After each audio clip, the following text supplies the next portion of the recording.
Okay, we are going to talk about Tuba and his temperament evaluation. So, this cute little nugget. What you first understand, the low, medium, and high is not like good and bad.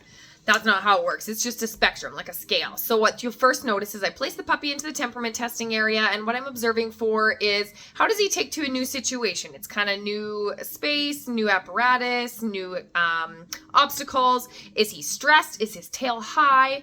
And yeah, his tail is high. He's moving slowly through. He's kind of investigating. He's kind of observing, but he's not stressed by any means. So I did give him a medium because that for confidence, because that was kind of consistent throughout. He was happy to try certain things. He was happy to try the tunnel. The bridge he was a little bit unsure of. But basically what we're looking for is, do they believe in their own abilities? And these puppies do really well when they're not coddled. So instead of you thinking that they can't also get over the ledge or, you know, off that last little step or whatever, if we encourage and empower them and tell them they can do it and what a good boy they are, these puppies continue to develop in their confidence and turn out really, really wonderful.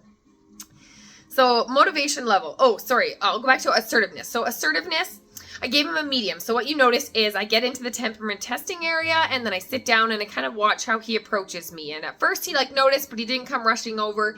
And then he did approach and kind of quickly got into my lap and he was scurrying. A high assertive dog would have been jumping at my face, and a low assertive dog kind of either army crawls or doesn't come over at all. It needs some coaxing. So he was right in the middle. He was happy to crawl into my lap and give me love and affection. But he was okay, now what's next?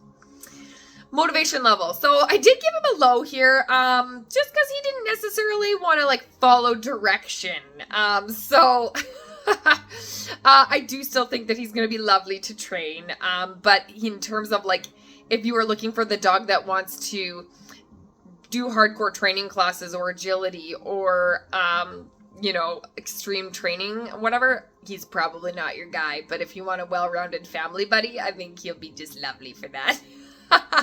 But for somebody that has a really keen interest in training sessions, Tuba may not be the best fit in those situations with the workability, but I do think that he'll be fine lovely to train otherwise. So don't get the wrong idea.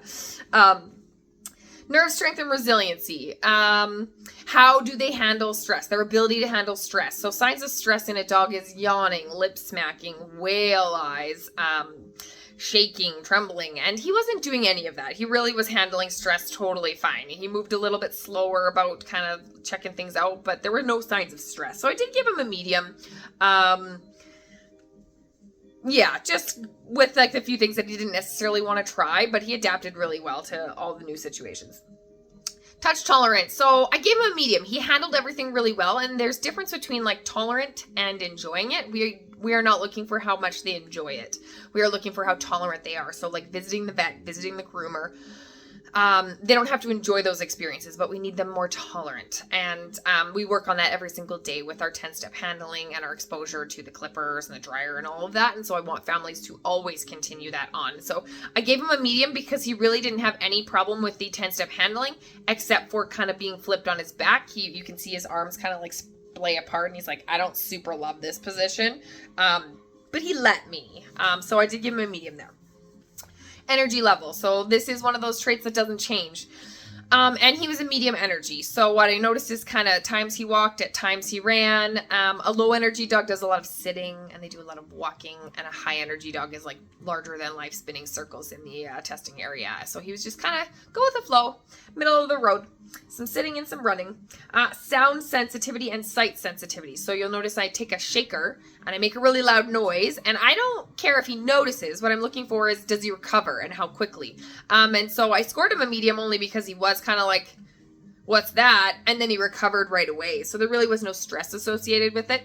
But again, this is something that I want families always to continue on, is sight and sound sensitivity as part of socialization.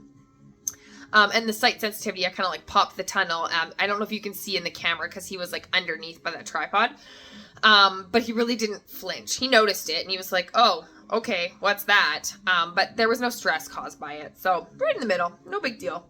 Prey drive. I gave him a low because he really wasn't interested in chasing a lot of toys or the balls. He did get interested in the little tree and the octopus at one point and whatever, but it was nothing intense. So this is a trait that can be helpful if there are young kids or other pets in the home. Fast movements, because the puppy's going to chase anything that moves. And he still may because he's a puppy, but it will be less intense.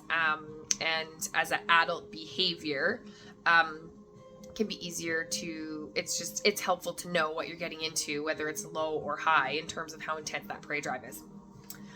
Human focus. I gave him a medium because he kept checking in with me, and anytime I was sitting, he wanted to be with me, but if I was standing, he was happy to kind of go do his own thing. So I think there's a nice balance between independence. That being said, day-to-day life, I would say he is very human focused. He is the one that's at the side of the pen calling for us and wanting that attention. So I do think that he is going to need maybe a little bit of tough love in terms of boundaries, teaching him how to self-soothe on his own and making sure that that is happening initially, so that he learns that he is totally fine on his own.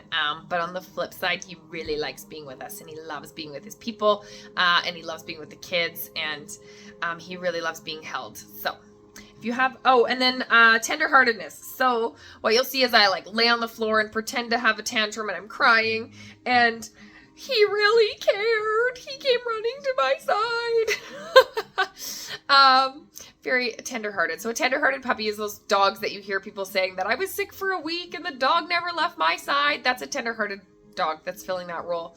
On the flip side, if there's a home that people are really struggling with a lot of anxiety or big emotions with young kids, or just a lot of, if the energy is really big in the home emotionally, a very tender-hearted puppy is going to try and fix it and carry all of those emotions, and those are the dogs that end up with anxiety. So often if someone struggles with anxiety, it can help if their puppy is slightly less tender-hearted, so that they actually are like checking in on you. They're like, okay, you're good? Okay, let's go. And they don't try to hold all those emotions for you.